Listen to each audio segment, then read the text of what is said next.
What's going on, everybody? It is December 11th, and we're going to do a Q&A session here. So let me know when you come in here, let me know for sure. We're going to schedule maybe about 45 minutes for this. So as you come in, give me a shout out of where you're coming from, and let's talk about questions. We've got sky's the limit. We can answer as many questions as we have time for. No question is off limits. If I don't want to answer the question, I just won't read it.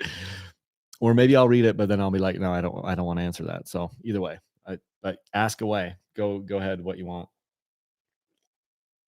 Brian Bennett comes in with the first question. Fantic 300. I don't have any thoughts about it. I haven't really kept up on a whole lot about what's going on with the Fantic, so I don't have anything really I don't have anything intelligent to talk about with the Fantic. So I probably should dig into that a little bit more. I should probably dig into the Triumph bikes that are coming over too, that are starting to kind of make more headway right now. I've just been busy with family stuff and things of that nature, so I don't have information on the Fantic. Snooper Moto says favorite bike ever, DRZ, right? Yeah, dude, you know me so well. Like the DRZ, that Suzuki is my favorite, right? I think my favorite bike ever is probably like I have some okay, so there are some bikes that are near and dear to my heart. So a bike that is probably the nearest and dearest to my heart that maybe there ever will be was a 2012 KTM 300 XCW. And it's because it's the bike that changed everything. It's the bike that changed the course of my life and made me start really actually doing this and really got me interested in the sport, to be completely honest. So that was a fun bike. And then also maybe somewhere around the 2021 or 22, 2020, 2021 or 2022 KTM 250 XC. I mean, those bikes were unbelievable. Loved those things. I think the first 250 XC I had, which they were my favorites. I'm not sure the 250 XC is my favorite anymore, just because of the changes to the XC platform that have happened in 23 and 24. But like the 2017 250 XC, oh my gosh, that was such a fun bike. Oh my heck, I love that so much. Fisherman Feltz says, how do you know if a bike is too small for you? Well, I don't know what you mean by too small. Like the frame is too small. Unfortunately, the motorcycles only have really one size. You don't really there's the full size bikes, and then there's a couple smaller bikes below that. I don't know if you're talking about Fisherman. That question was from Fisherman Feltz. Maybe just give me some context. Are you talking about the frame being too small or the motor being too small? Let me know. Rusty says, hello. Brian Bennett says, Fantic is pretty much a YZ 300X Enduro model. That's okay. So, yeah. So basically, is it actually made? Are they just taking YZ 250s and punching them out and then modifying a YZ 250? Is that what's happening with them? Snooper Moto says, touched a Cove yet? KOVE. I don't know what that is. Tanner Fingerboards. Do you like riding at the dunes? I'm assuming you mean the sand dunes. No, I'm not much of a sand guy. I mean, I'll ride in the sand a little bit, but I don't love the sand dunes. Boulevard RV7 says hello from Jacksonville. Swamp Picker says hello from Mike's Cycle. Cool. Fishman Felt says he's from Southwestern Virginia. Let's see. Oh man. Oh, and somebody, it's Mindugas. I don't know how to pronounce that. Mindugas says, oh man, I have a 2012 300 EXC. Let's see. Okay. Frank K says, Kyle, 50-year-old beginner bought a KTM 300 XCW and too much bike. What else should I look at? Get a Beta 200 RR. Those like 50-year-old beginner. I can see how a 300 two-stroke could be a lot for sure. Get a 200 two-stroke. If you were a young kid and like to ride with your hair on fire and stuff, I'd say maybe get a 125. but I'm thinking 200, the Beta 200RR. Get that. That's amazing. They still make that one. KTM had they had the 200 XCW. I think they had that clear until about 2017 ish. That would be a good one too. If you're looking for a KTM, a current KTM, it would be the 150 XCW that I would go for. But my first thought is a Beta 200, unless you're super tall. If you're taller than like 6'1", maybe not the Beta 200 because it's a little bit shorter, a little bit smaller frame. That gives you some ideas. Um, Eric Bradley said, "Ride some minis and start a mini gang." My boys want me to buy what are they called? A Saron, electric bike. They want me to buy that to like roam around the neighborhood and stuff. I have an electric motion electric bike, which is kind of like a trials bike. Electric trials bike is kind of what it is. Oh, look, my mail's here. But they want me to get a they were talking about getting other minis, like get another mini. Well, because we have a CRF 125F, and they're like, what if we got like another pit bike? I'm like, well, first off, we don't technically have a pit bike, so we can't get another one. But I'm like, I'd rather buy something else, like a bigger bike than a pit bike. So I don't know, we might get a Saron for like screwing around the neighborhood and stuff. ST Edge, if you weren't a YouTuber with access to all the bikes, how often would you change bikes? Which is funny because I don't have access to all the bikes. I don't have access to any of them. I just buy them. How often would you change bikes? Second question, if you could have one bike for the next 10 years, what would it be? Hello from the UK. I would change bikes probably. I don't. So after you get to about 200 hours, I'd rather keep a bike for around 200 hours tops. And then there's a lot of I mean, you want to be doing top end on a two stroke around, anywhere between 100 and 200 hours. 150 seems like a good sweet spot to me for the type of riding that I do because I'm not on the pipe a ton. But once you get around 200 hours, then you really start. There's a lot of stuff that you're doing, a lot of different maintenance, and so but I mean, you can totally then just do a bunch of those maintenance things and whatever on the bikes, and they can be totally fine to 3, 4, 500 hours. It's just that I kind of probably every other year or so. But if I only had one bike, I would, I might ideally I would have two bikes and change them every other year is pretty much what I would say to that. And then second question, if you had one bike for the next 10 years, what would it be? I would take either a 252 stroke or a 302 stroke. And that's just because they're so versatile in what they can do. They can go fast, they can go slow, they can do all of those things. So I'd probably take a 252 stroke for the next 10 years. Justin Cole, what are the 2.5 boots? Okay, for their price, 2.5 TO5 boots. Oh, maybe you're saying top 5 boots? I don't know, Justin. You're gonna have to ask that question again because you said what are the two TO5 boots? I don't know what that is. I'll tell you, I like CD boots. I like Garnet boots. I like my Garnet SG22s, maybe the best. And then my CD SRS. Well, not the CD. They're just the Crossfire 3. I don't like the sole replacement system as much. CD makes a boot that has just a standard regular rubber sole or whatever. Those are really good. Snoopermoto says, love your videos. Very well done. Thank you. Let's see. We've got Breck Boy says hello from Layton, Utah. Hello. Rusty says favorite mud tire. So I don't have a favorite mud tire. I just have favorite tires. You can send me an email and I can give you these, but I'll just tell you what they are. So here are some of my favorite tires. Okay. So, I mean, if we're talking about, I like hybrid gummy tires.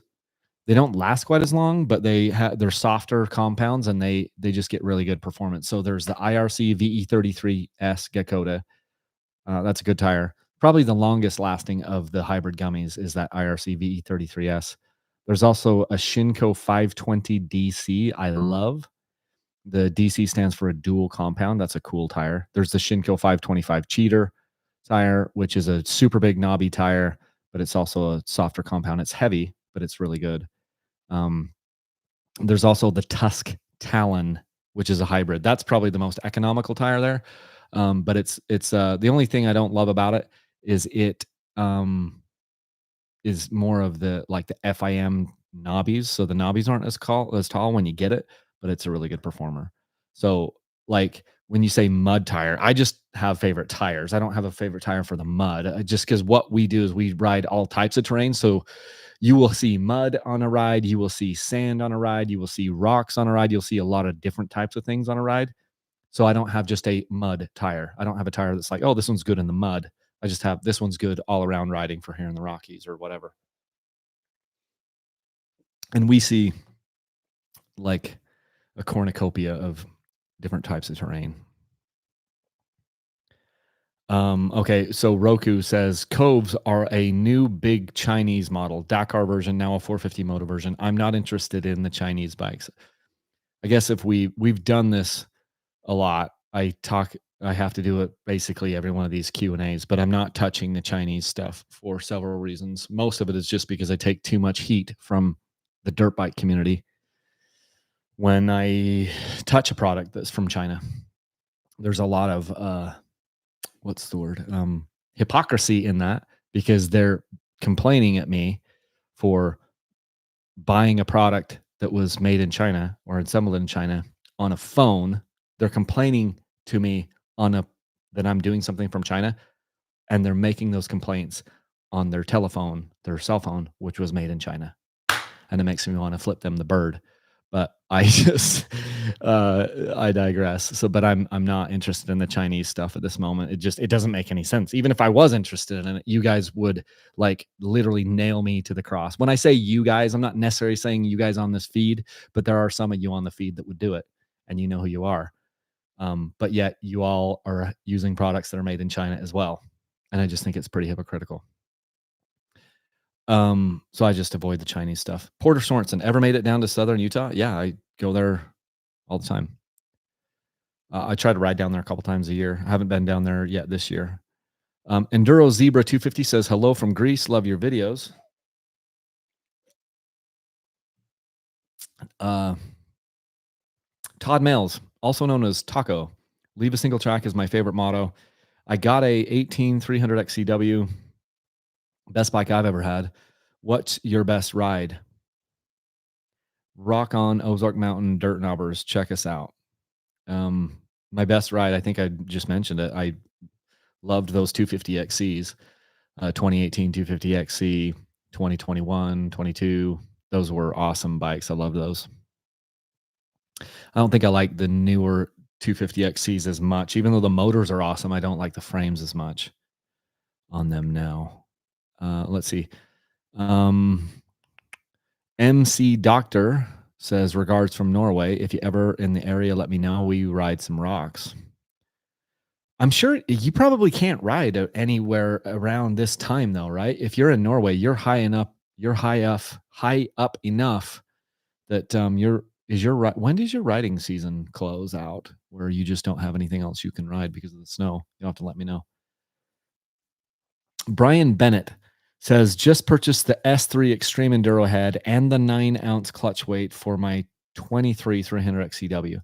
Have you had any experience with that particular S3 head? Yes, I have. I haven't done it on the TPI bikes, which yours would be a TPI bike. And a lot of people love these heads. Here's what I will say. In the past, I've liked these, and they're basically higher compression heads. I know you can get different inserts for them. You can have like some of them are actually a lower compression head. Like you buy it and it just changes a little bit of the power characteristics, and it'll give you a low. You can buy like a low compression insert, a medium compression insert, and a high compression insert into these heads because a lot of them are 2-piece heads, right? What I have found is, typically speaking, I liked them better on the 250s than the 300s. And it's because they kind of made a 250 a little bit more punchy on the low end, kind of made it feel more like a 275 or something like that. But on the 300s, if they have increased the compression at all, I feel like they make the bikes sometimes more difficult to ride. And that's because I have found the longer that I've done this, and I'm not a great rider, and I'm not even as good of a rider right now as I used to be because I don't ride as much as I did a few years ago. But what I believe in this sport is that less is more, and usually the answer is not more power. So I'm not telling you I'm not telling you to waste your money or any of these things. I'm just saying like I don't buy these aftermarket heads really much now because I feel like most of what they're trying to do is try to give you more power. And if you were doing hill climbs, like nasty hill climbs all the time, maybe that's going to be helpful. But for general riding, I don't think we need more power. I think we need more skill.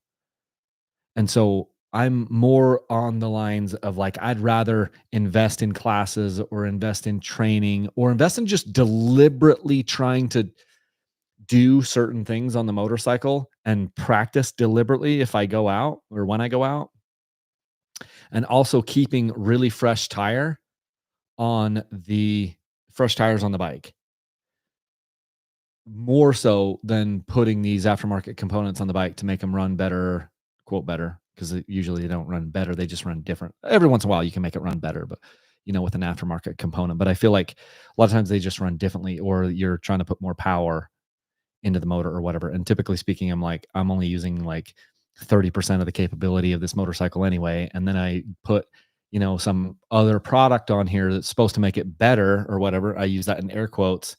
And now I'm using 25% of the capability instead of 30% of the capability because I'm no better. Anyway, that's just a thought. But they're good products. So you're talking about the S3 head. It's like a Slavin's mule head. It's a good product. There's nothing wrong with it. But I personally don't need more power in my motorcycles, typically speaking, at least on a 300 two-stroke. Frank K. Thanks, Kyle. Did you cancel the Varg? Yeah, I'm not going to buy it. I haven't like canceled it, but I'm just not paying for it. I'm not going to pay for it and have them take my money months in advance of me getting it. So I haven't canceled anything, but I'm just not going to buy it. I'm not going to give them my 13 grand. And maybe that means that I'll never get the bike from them. So if they want to ship the freaking thing over here and let me buy it like any other motorcycle that I've ever done, great. But I'm not going to give them 13 grand and for a bike that isn't assembled. If you guys can go watch, if you're wondering what we're talking about here, go back and look at my video. It's one of the recent videos. It's the recent video that says not buying. The thumbnail says not buying it. And then the title is You Have to Be Kidding, Stark Varg. So yeah, that's what I'm talking about there. Brian Bennett says, shout out 336 Enduro channel. Sean H says, is there a big power difference between the 350 XCF and the 300 XCW? Yes, there is. And he says also, is there a big weight difference between the two? Yes, there's a huge difference between the way the power comes on a 354 stroke and the way the power comes on a 300 two-stroke. Huge difference. The power, they're just such different motors. A 300 XCF or 350 XCF is a motor that works really well at high RPMs and when you're going fast. The 300 XCW is way better at lower RPMs. And it's not like it can't go fast, but that 350 XCF is gonna really reward you for going fast and pushing hard as hell, and not doing the slow stuff. But the 300 is gonna reward you for doing the slow stuff. And when you say, is there a big weight difference? There's probably a few pounds. Typically, the four strokes are heavier because the motors are more complex and stuff. I have some weights of these bikes on my website. There's going to be a 350 XCF on there, but it's going to be super old. But the four strokes are typically a couple pounds more, and they always feel heavier than the two strokes when you're riding them. And that can be an advantage if you're doing desert stuff, you're going fast. Then that heavier, more planted feel on the four stroke can be a really good thing. It's a pretty good thing on a motocross track, but it's just not as good when you're out there in the slower, more technical terrain. Swamp Picker says, hit the thumbs up. Justin Cool says, sorry, top 5 value for money boots. Okay. So I think, the tech, if you're looking for the cheapest boot that I would probably trust, it's going to be like an Alpine Star Tech 7 or a Garnet SG. What is it? It's the Garnet SG10s. Hold on. I'm gonna go to Rocky Mountain ATV's website here. I just had a brain fart. Yeah. Well, and they're expensive anyway. So the Garnet SG10s are like $500. I like the Garnet SG22s, which are like $660. But if you went with the Alpine Star Tech 7s, they're probably about the cheapest boot that I would say I would run. And they're about $330 depending on what you get. Like you can get some other ones like the Enduro model, which is 400 and some dollars. But like, yeah, I would say that Alpine Star Tech 7 at about $330 is about the cheapest that I would go. And then after that, I don't scrimp on boots. I would, because boots, like the boots are your helmet's the most important thing only because you only have one head. You have 2 feet. So, and like hits to your feet maybe won't give you brain damage, whereas hits to your head can totally give you brain damage, you know. So that's why your helmet is important. But the boots are more important in the fact that they get hit more, they take more abuse. So I don't scrimp on the boots at all. I'm buying like very supportive, very nice boots. Like I prefer the Garnet SG 22s or the CD Crossfires. The Alpine Star Tech 10s, I have a pair of them, but I don't like them as much. I don't like the booty inside there. I don't like to be dealing with that stuff. And it's harder for me to feel my foot pegs with them. But they are very stiff and they support you a ton. And what I want is a stiff, supportive boot. So Swamp Picker says he's going back to work. Oh, sorry. I'm hitting that wall 3 p.m. here. Dwayne, this is supposed to be an energy drink here, but I haven't had enough of it. It's an Alani new or whatever. So there's caffeine in here. I need more of it. Dwayne Hosler says, we use the Midas 754 Midas tire. Pretty good tire, but they absolutely suck on wet, small, round rock. I've never tried that tire. Snoopermoto says some KTMs are made in China. Interesting about this, a lot of the parts of a lot of these motorcycles are made in China. BMW, Yamaha, KTM, Honda. So you're right. They're assembled in Austria, but many of the I don't know about all the parts, but like many of the parts on many of these motorcycles are made in China. In fact, so much of what we have in our frickin' lives are made in China. The device that you're watching this on has a 98% chance of being made in China, whether it's your phone or whether it's your computer monitor or your TV, And so we're buying an F ton of stuff that is, quote, made in China, and then it's just maybe assembled somewhere else, or it's assembled in China. So yeah, there are parts of KTMs that are made in China. There are parts of Yamaha, Kawasaki, Honda, BMW, all of them. There are parts of them that are made in China for sure. Dwayne Hostler says, Kyle, I'm hosting a 24-hour race in February. You should come to Canada and race it. Thanks for the invite. I don't think I'll be doing that. I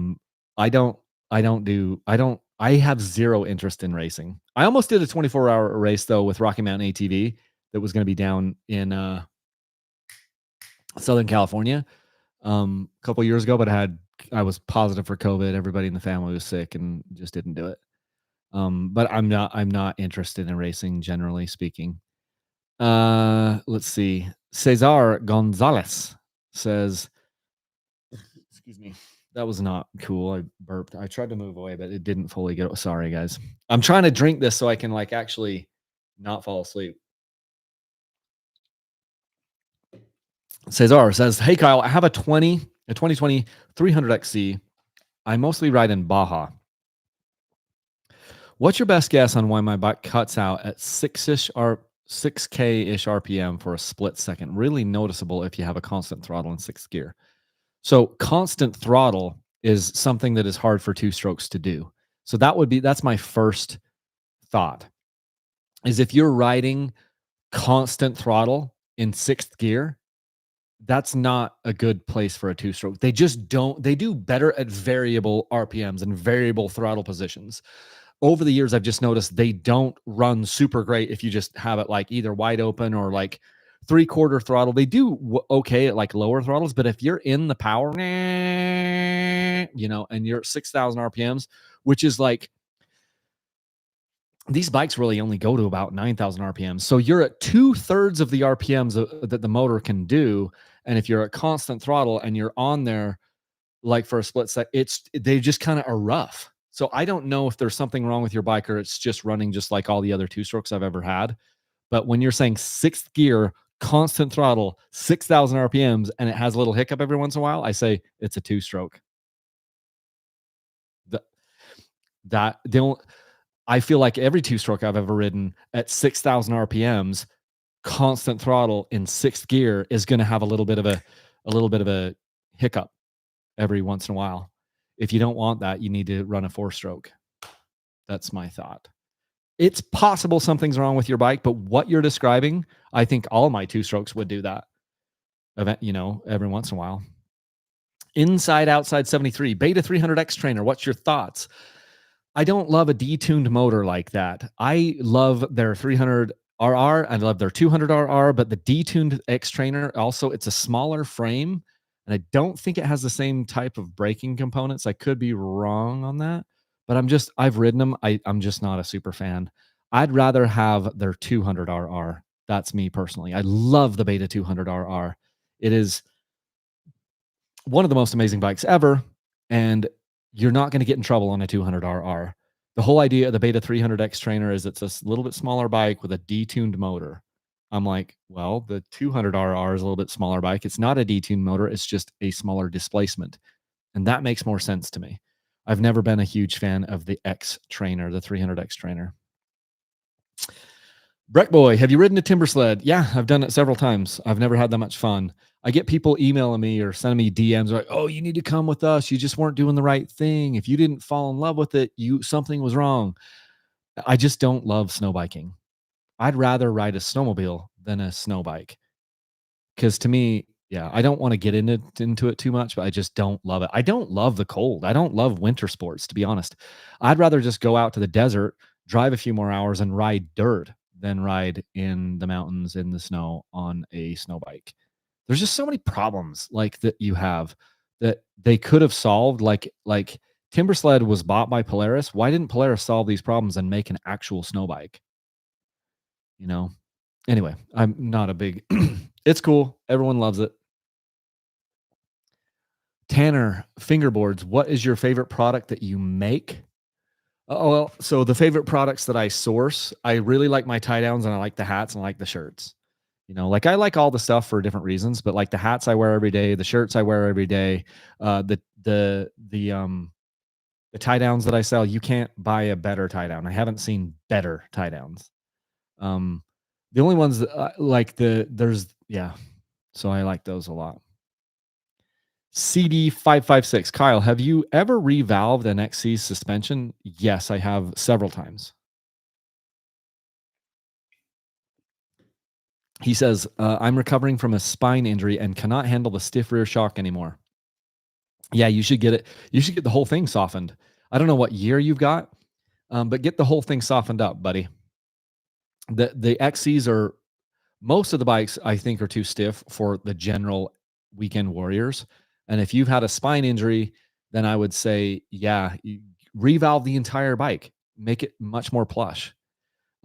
And then also probably going to be want to standing up. Like if you had a spine injury, I wouldn't want to be sitting down on the bike and just getting all that energy transferred up through your butt and into your spine. I think you would be good to be standing more. But yes, revalve it. So I don't know where you're at. If you're anywhere in the West, like here in Utah, Moto Experts does a fantastic job of these revalves and they stand behind their stuff. It's Moto Experts. I don't know. And you can ship them to them. Like that would be great. They, but find a good suspension tuner. I like to find somebody local because if you do, then if you can have the follow-up appointments, the follow-up like, hey, this isn't quite right. I need it softer or whatever. It's easier if the company is local than you having to put it in a box and spend all the shipping and everything. Let's see. The Shenanigans says 300XC and a 450 XCFW. Boom, that's the two bikes. We've got Bur Bertamu Bertamu Bertamu's Prime says hello from Pennsylvania. Sandor Sandwiches says, "Hey, what's up, Kyle? From hello from New York. How's it going, buddy?" Chris Phillips, when are you getting a 2024 Beta 300RR Race Edition? Man, that's such a direct question. I think I would like to get that.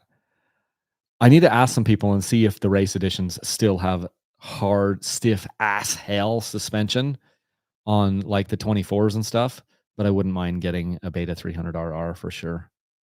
MK Doctor or MC Doctor says season is short for most, April to September. I think this is the guy that was from Norway, maybe.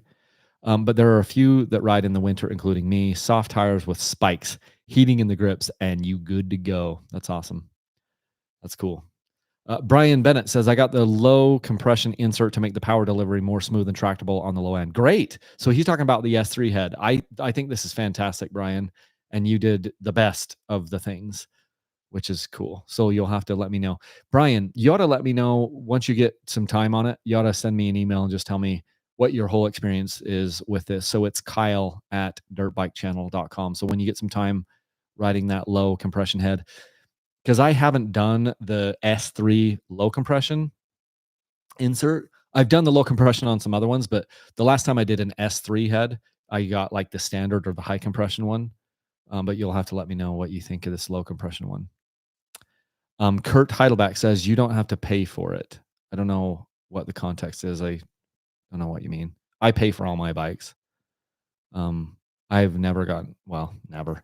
I've had a couple companies loan them to me. Like I had Husky loan me a bike once. I had Sherco loan me a bike once, but I didn't like how those felt. And so I've bought all the other ones. Every single other one you've ever seen on the channel, I paid full price for them. Enduro, let's see. T Flannel says, and that's why 300s rule. Yes. I don't know what the context is, but yeah, they do rule. Enduro Zebra 250. Have you ever tried tubeless and moose together?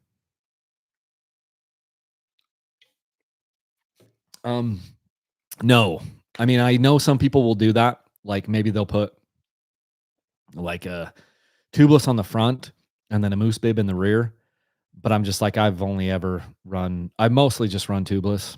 I understand why people run moose bibs, but I prefer tubeless over moose bibs for my applications. Oh yeah.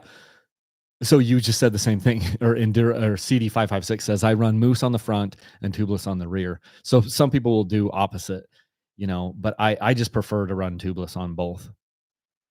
Sean H, I'm excited to watch the full review on your new hard enduro. Do you have a release date? That's interesting. I don't know. Like I haven't even really been planning on doing a full review on it because I just did a review on the 2024 300 or XEW or whatever. This isn't anything different other than just it's got some bling parts on it. And to be completely honest with you, most of the stuff that is on there, I don't think it's worth it. So my video, if I did and I'm excited to offer it as a sweepstakes bike to you guys, and it's a cool bike to win, and it's a cool bike to ride, but mostly I think sorry, I hate to do this, but I mostly think it's a waste of money. I mostly think the hard enduro bike is a waste of money. There's a couple things on there that I really like. I like that it has a radiator fan from the factory. I like that it has a rear disc guard that's totally serviceable from the factory. I like that it has a front disc guard and it's great, but most of the things on there are total like bling. Like the hubs are bling and the spoke nipples are bling and the triple clamps are bling. I don't like the handguards at all. Like they have full wrap handguards on them, but I don't like them. Like they're the worst full wrap handguards I've ever had, so I'm just like, I don't know. Because if I did it, it would just be a total Debbie Downer video of why not to buy one. But I also don't want to like shame people for buying it because for some people it's great. Like it's cool. So it's a cool bike, but it isn't worth the extra cost, I don't think. But so I don't want to be like a Debbie Downer to the guys and be like, turn a bunch of people off and make people like, I don't know. It might make some people feel dumb that they bought one, and I don't want to do that. I don't want to make people feel dumb for buying like a limited edition bike, but I don't think it's worth it. These videos, there's a much more limited exposure to these live Q&A videos, so nobody's going to see this 35 minutes in. Well, you will. A couple people will see it, but it won't be like going out. It won't be thousands of people that are seeing it, I don't think. Sandor, I know you don't do a lot of mods and upgrades, but if you can only do 5 mods, what would they be? So mods, um, I just mostly talk about protective parts, and you say tubeless is one. It's very rare that I buy a bike that I want to ride personally and I don't put tubeless on it. I just think it's a major advantage to be able to run low pressure in the tires. The tires work so much better. Suspension works so much better. You get so much more traction. So tubeless is one, but I'm putting protective parts on there. If the bike has linkage, I'm putting a skid plate, and if the bike has linkage, I'm putting a slide plate that covers the linkage. I put like a rear disc guard on there because we have a lot of rocks here in Utah, and I end up bending that rear disc if I don't have a rear disc guard on there. Depending on the bike, I might put fork shoes. Like they have these little things, the Cherubies. Is it Cherubies? I think it is. A Cherubies makes these fork shoes that I'll stick on the front so that I don't hurt the front of my forks. And I mean, those are just kind of the main things. Let's see. Sean H, I need one of your DBC Hydro tool pack. Are you planning on bringing them back to your website? I'm not. They were so hard to source, and they were so expensive, and it was such an outlay of cash that it was just really taxing on my business to do those. So I am not going to be restocking those backpacks. Sorry. T Flannel says, Kyle, did you see Creft Moto is closing their doors on December 15th? Was seriously considering going with them after seeing yours and Jimmy L's reviews. I did see that email.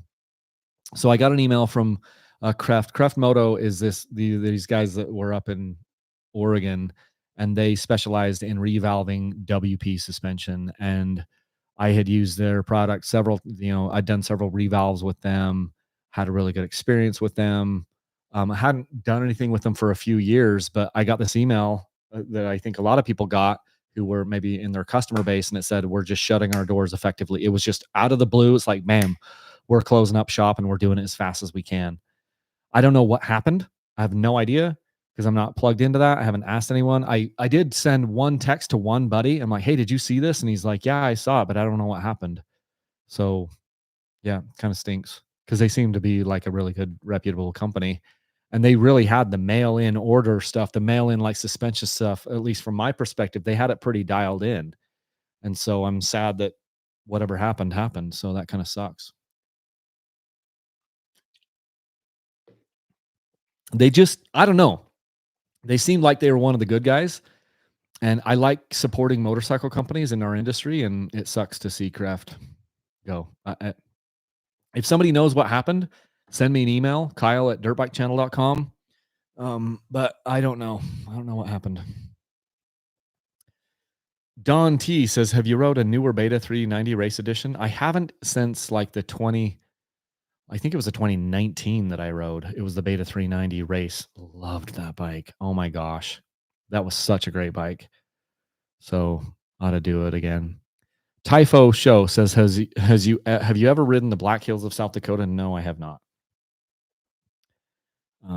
Sorry, I've only really ridden Utah, Idaho, and a little bit of Arizona, to be honest.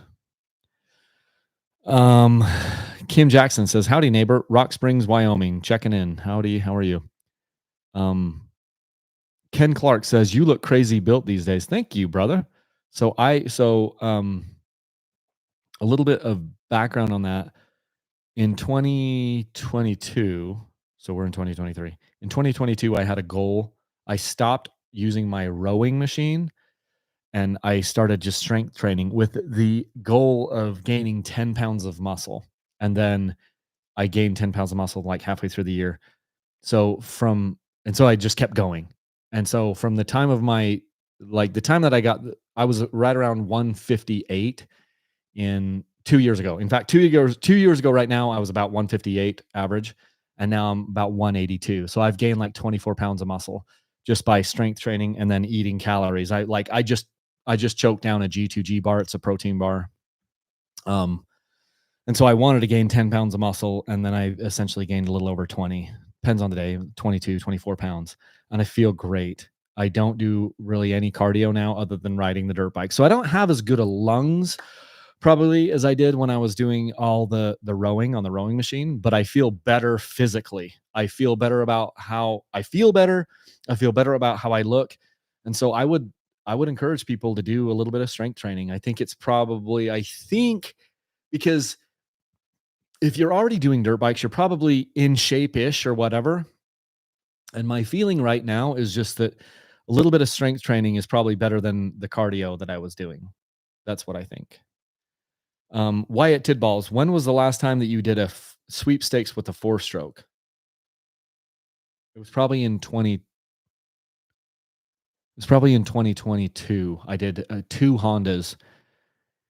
I did a Honda 250 RX and the 450 RX. Oh, and then I also did one late last year, early this year. It was the YZ 450F X. So I've done it. I just haven't done one in the last couple times. But yeah, I do four strokes. Thoughts on the 360 cameras? I haven't used one. This is the question from T Dub. I haven't used one yet, and I don't consume a lot of dirt bike content. I just kind of don't because I'm doing enough of it. I'm like, I don't go out there and try to consume it, so I don't have any experience with the 360 cameras. Um, Ricochet, do you think dirt bike prices are getting out of hand? Well, they certainly go up every year, but I feel like mountain bike prices are out of hand more than dirt bikes. There's a lot of mountain bikes that are as expensive as these dirt bikes that we're buying, and you're having to pedal the freaking things. And so I just think a lot of things are out of hand. But I feel like everything, with inflation, everything gets more expensive every year, and then people get paid more, and there's the inflation. Um, you know, everything's expensive, and this sport has really kind of always been expensive, and I think it got more expensive in the last 20 years with four strokes coming in, like the high compression four strokes. I feel like that increased the cost of these bikes a lot.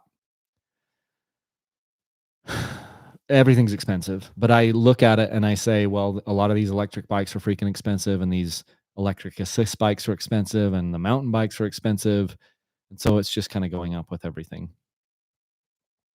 Sand dabs, interested in getting a 125, a YZ 125X, or are you not a fan of the small bore bikes? I've done several of these small bore bikes, and my son has a KTM 125XC that I think runs circles around the YZ 125.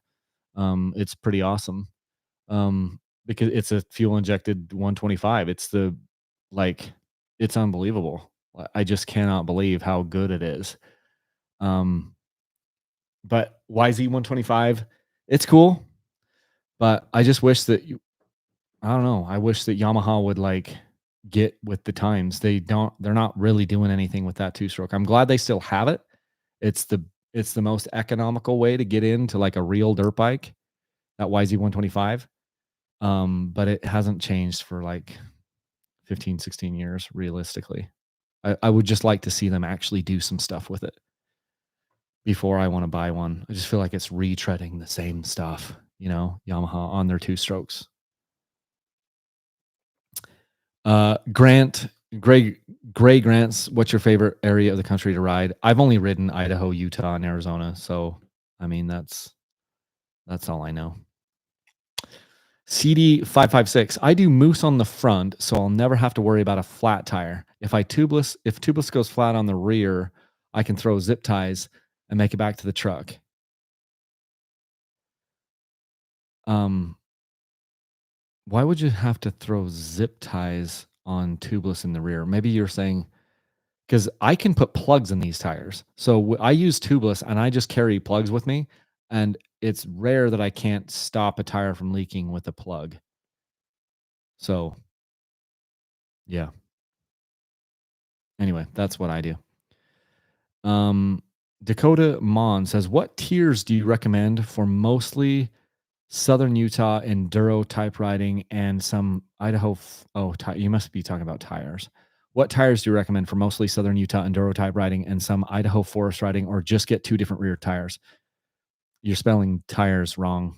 You spelled it wrong. You said tiers twice. But anyway, Dakota, it's those same tires that I was talking about earlier. I love the IRC VE33S Dakota rear tire. I love the Shinko 520 DC. I love, oh, that's 45 minutes. Love that Shinko 520 DC.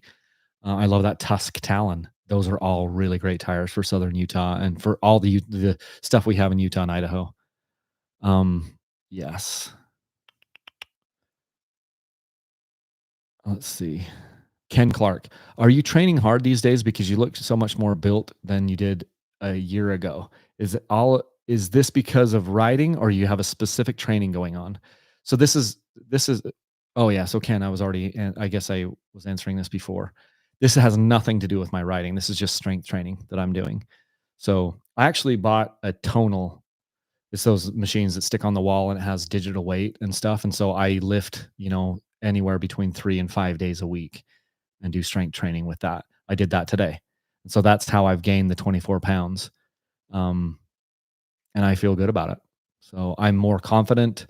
I like the way I look better. And it's just made moving the bikes around easier. Like I would go on rides with people, and I haven't done a lot of hard enduro riding in the last 2 years, to be completely honest. I've hardly done any, like I was doing before. But I would go with these guys, and I was like so much more gassed than they were. And here I was working my ass off. Sorry to swear, but working my ass off on the rowing machine multiple days a week. Yet I'm like so gassed. And I just was like, I think it's a strength thing because these guys that I'm with are anywhere between 20 and 40 pounds heavier than me. And most of it is muscle. They're just stronger than me, you know, like physically stronger than me. And so I've been focusing more on the weight training and I feel good about it. So thank you for noticing. Let's see. Todd says, Taco again. Kyle, thanks for all the bike reviews and giveaways. Ben entered in all clear back to the drawing in your basement with the exhaust blowing out the windows from a bowl. So cool. That's awesome, Todd. Thank you so much for your support. That means more to me than you could possibly know. Um, yeah, that's really cool. That makes me emotional. I've got a sweepstakes going on right now where we're giving away two KTMs. There's the KTM 300XCW Hard Enduro and the KTM 300XC. That sweepstakes ends at the end of this month. So you can go to dirtbikechannel.com and get entered for that.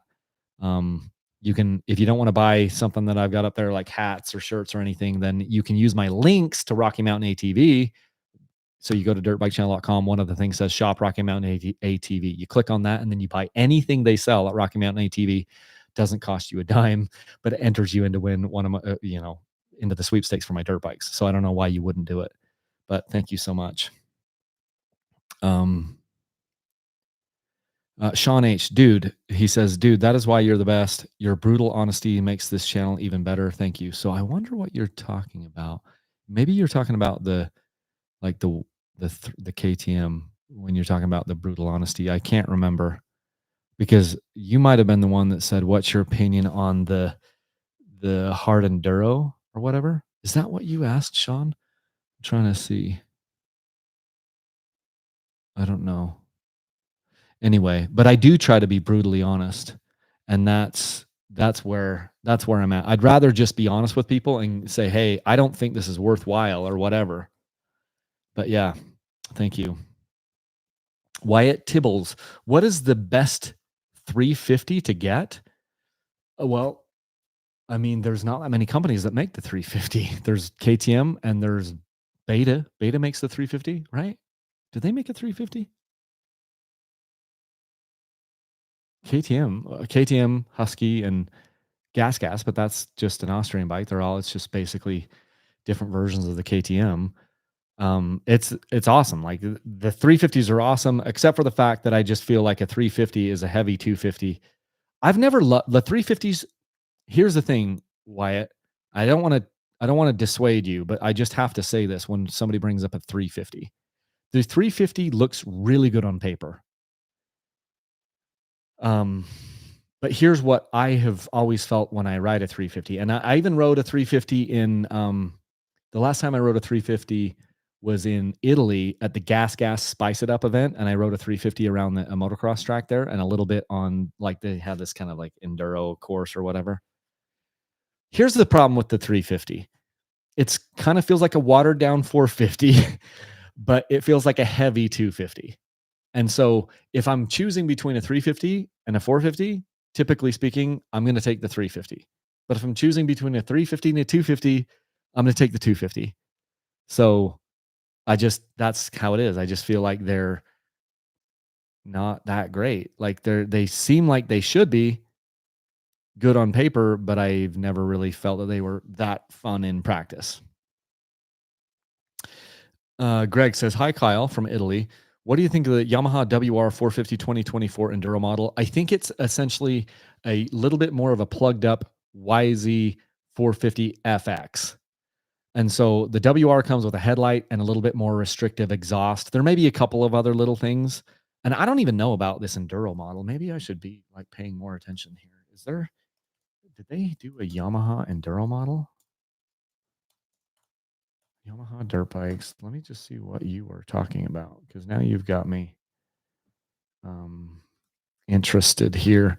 But typically speaking, motorcycle, trail. Wait, we have to go to cross country. WR. So I don't. Is there something I'm missing here? Because you said there's an enduro model. I see a WR 450F and a WR 450FX.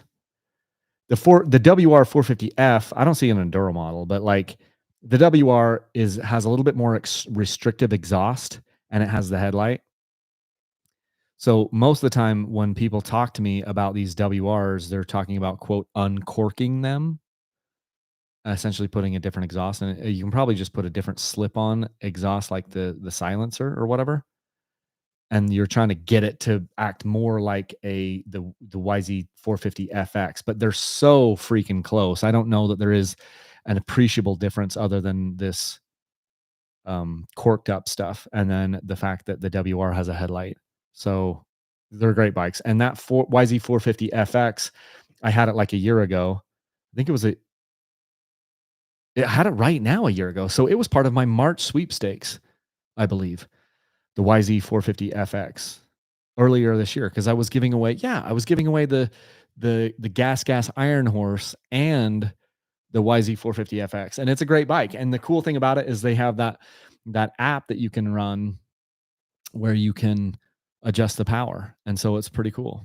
And I'm pretty sure the WR has the same thing.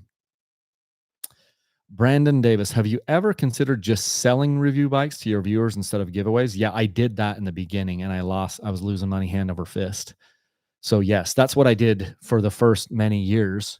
And I would just sell them at a loss. But now I use them as a business asset and try to make money. It's one of the income streams. So yeah, I used to do that.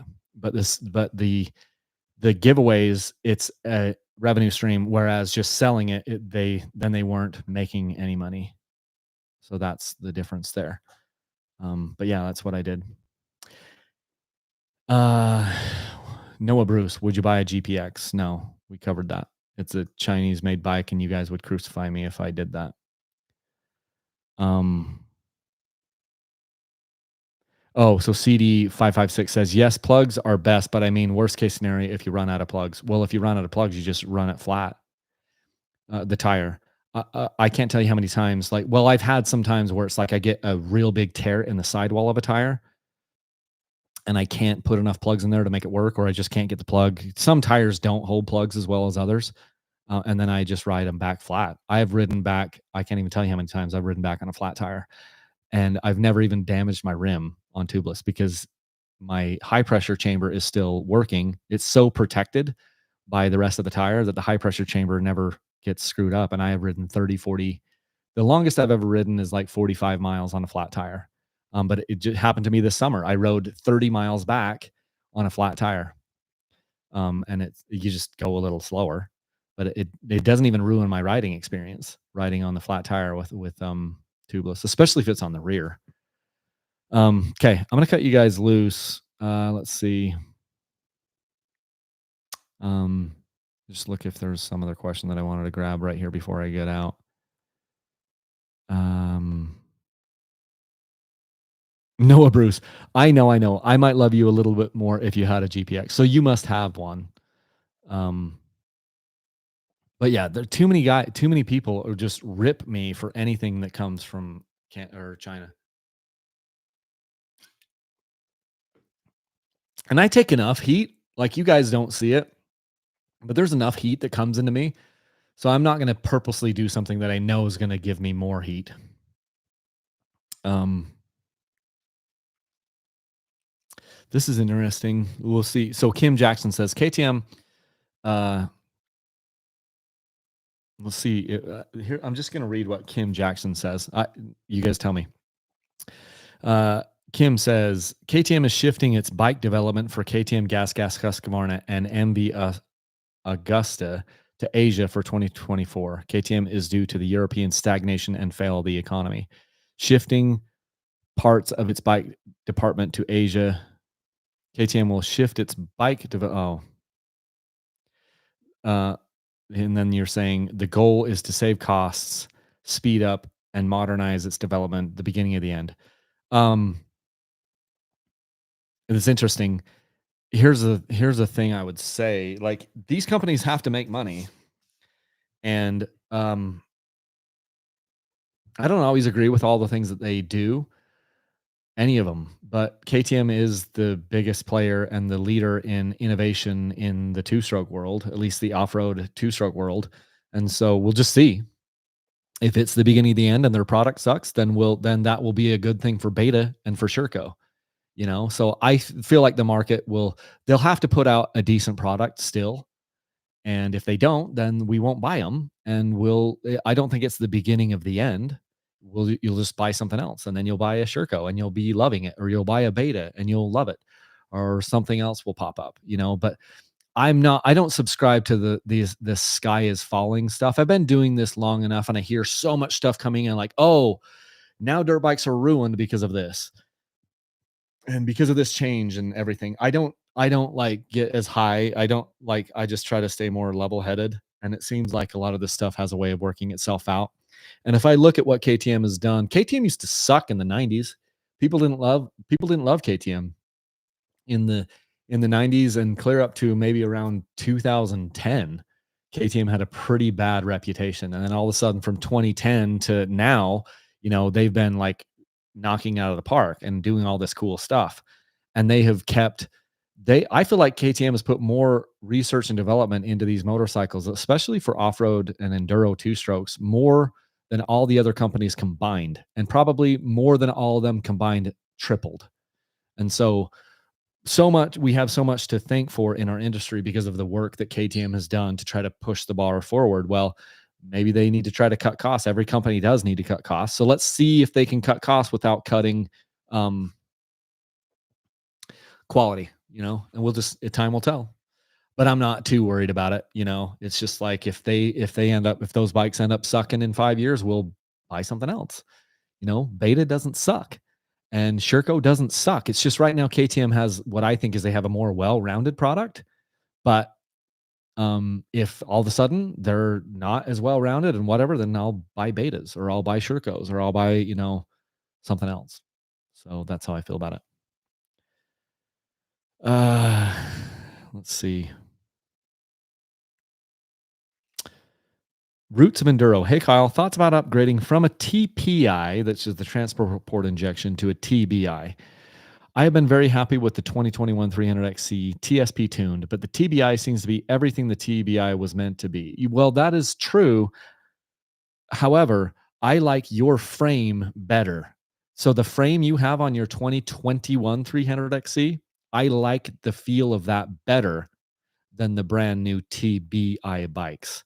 So I agree with you. The TBI motor and fuel delivery system, I think, is better than the TPIs. I'm not saying there's anything wrong with it, but the TBI, I think, is a better system. But because it's bolted to a bike that I don't like as much as far as the frame, If you still love yours, just run it for a couple more years, and hopefully we get some changes to these frames that like kind of make it more enduro friendly. But that's my thought. I'm not sitting here telling anybody to run out and upgrade to the TBI, especially if they have a TPI bike that they actually love. So anyway, and BSM 2919 says, not a question, but I'd love to see some Supercross recap podcast this upcoming season. You know what I should do? I should do this with my son or sons, if I could get them to do it with me. So I used to do it with I did it with my ex-wife. We would do the Supercross. We called it like a Monday morning mechanic or something, where we would talk about Supercross, and what was going on with it, like a Supercross recap podcast. Not married to her. We split a couple years ago, but that was fun to do. Um, but my boys are really, really into it. In fact, we're going down to A1. So if you're heading to A1, Anaheim 1, look out for me and let's shake hands and give each other a high five or something. But it would be fun to do these Supercross recap podcasts with my boys if they would do it. That would be fun. Kim Jackson says, yeah, hopefully it will work out without a quality loss. That's what I mean, we just have to see, Kim. I'm not doubting anything you're saying there, but I don't want to say, oh, the beginning of the end, because maybe they'll be able to figure it out. They have so far. Like they haven't, I don't love all the changes that they made to the bikes, because I just said, hey, keep this TPI bike, because I don't love the frames as much on the TBI bike. So it's not like they knock it out of the park every time, but generally speaking, they've been moving the ball forward. What's your favorite Tanner fingerboards? What's your favorite snack to bring riding? Right now it's the G2G bars, and they're just like really calorie dense energy protein bars. G2G. They're kind of expensive, and they are supposed to be refrigerated. They can be out of the refrigerator for 30 days. But in the fridge, they last for like 6 months. Is kind of like what they say, but it's G2G energy bars. I also like to bring some like dried mangoes, the ones that don't have any extra sugar. So it just kind of depends, but those G2G energy bars are good. Another thing I've been doing, honestly, you guys are going to laugh. I don't have one right here.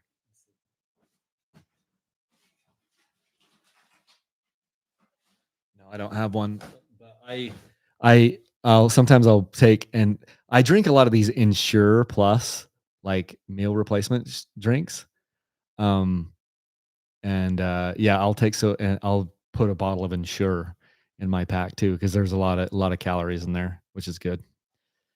Um, Proud American, have you ever had a KDX 220? No, I haven't. I know what they are, but I've never had one. They don't make them anymore, and people are super big fans of these bikes, but it's not something that is like really interested me in the past. So, um, yeah. Okay.